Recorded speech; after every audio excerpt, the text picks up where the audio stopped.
All right, Falcons, we're here for homework number 25. So now we have secants that are meeting within the circle and they're forming angle relationships. So we need to understand what's going on here. So here's the deal. Do you guys see how we want this angle right here? Well, there's the two intercepted arcs from those angles, which are right here, the 127 and the 85. All right. So notice how if I was to draw everything that we need. We have the 127 and 85. If we want to find these angles, well, first of all, they're the same, so we just need to find one of them. But it's the average of the two outside arcs. All right? So all I need to do is add up 85 and 127. And I get 2, I get 1, I get 1, 3 plus 8 is 1, plus 1, 2.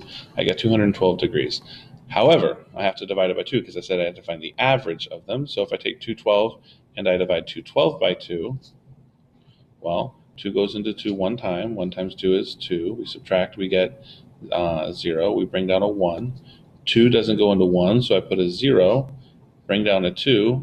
2 goes into 12 6 times. So we get 106, which is our answer. Okay?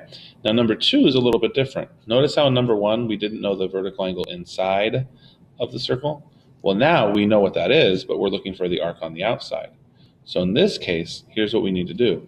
We need to realize, well, I take the two arcs, which are question mark and 147, I add them together, and I'm going to find the average by dividing by 2. But in this case, I already know what the average is. The average has to be the 127. So in this case, I can multiply by a cross multiplication. So I get question mark plus 147 equals 125 times 2 would be 250, and then 4 more, 254. I subtract 147 from both sides. When I do that, it becomes a 4 and a 14, and a 7, a 0, and a 1. So I get 107 degrees. That's one way you could do it. What you could also do is realize, well, whatever this difference is here, this difference has to be the same. All right, except it has to go in the other direction. In this case, if this is 20 above, wouldn't this one have to be 20 below? And 127 minus 20 is also 107. All right. When we start getting problems a little more complicated, though, we're going to have to use the equation like this, which is why I did it there. All right. Let's take a look at some more questions. All right, number 5. Like for this one right here, we have 110x. So it's a little bit harder just to go, okay, the difference needs to be 30. What we can do, though, is the same thing we did. We can go 50 plus 110x over 2 has to equal 80 degrees. When I divide by 1, I can then cross multiply. I get 50 plus 110x equals 160. I can subtract 50 from both sides. Mathematics is fair, and I get 110x equals 110. Well, what do I multiply 110 by to get 110? 1. So x equals 1. And that's all they wanted me to do, said solve for x. So we have our x value. Okay? Let's take a look at number 10. All right. So the same deal here. We're going to take 72, the arcs, 72 and 29x plus 2. I'm going to divide that by 2, and that's going to give me 19x plus 10. I can divide this by 1, and what we could do is realize 72 plus 2 is 74, so we really have 74 plus 29x over 2 equals 19x plus 10 over 1. And when we cross multiply, we're going to get 1 times this guy is 74 plus 29x. When I do it here, 2 times 19 is 38x plus 20. I subtract the smaller of the two x's, which is 29, from both sides. When I do that, these guys cancel, and I get 74 equals 9x plus 20. I'm going to subtract 20.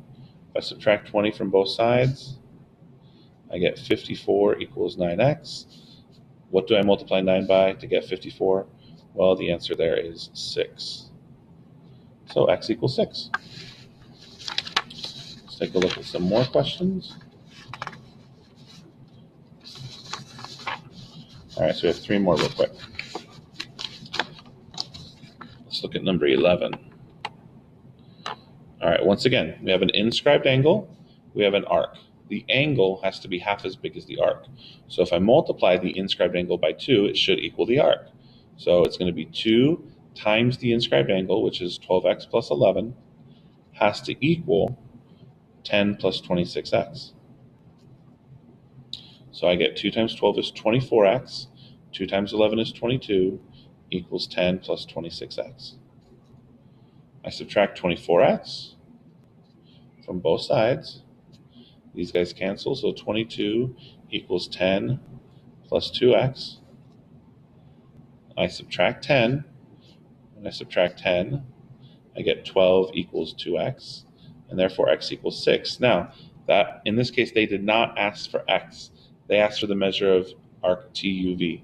Well, TUV is all the way across here. However, I don't know what that is algebraically, but I can plug 6 into here, find out what this arc is, and then add those up to 360. So if I do that, 10 plus 26 times 6, well, let's see what that equals. We get 10 plus 6 times 20 is 120. 6 times 6 is 36. So if I add that up, I get 130, and then 130 plus 36 is 166. So this arc right here is 166. I need to subtract that from 360 to find the arc they're asking me to find. So 360 minus 166. If I do that, we can borrow here, make that a 5, 10, a 4, a 2, a 15, a 9, and a 1. 194. Okay? So 194 would be our answer. 15. We've done a few of these. Remember, it's always the far minus the near divided by 2 equals the external angle. Just substitute in the ones you know, and then you'll find the other one. All right? And we've also done it the long arc minus the short arc. But far minus near works as well. So the far arc from the external angle is 155.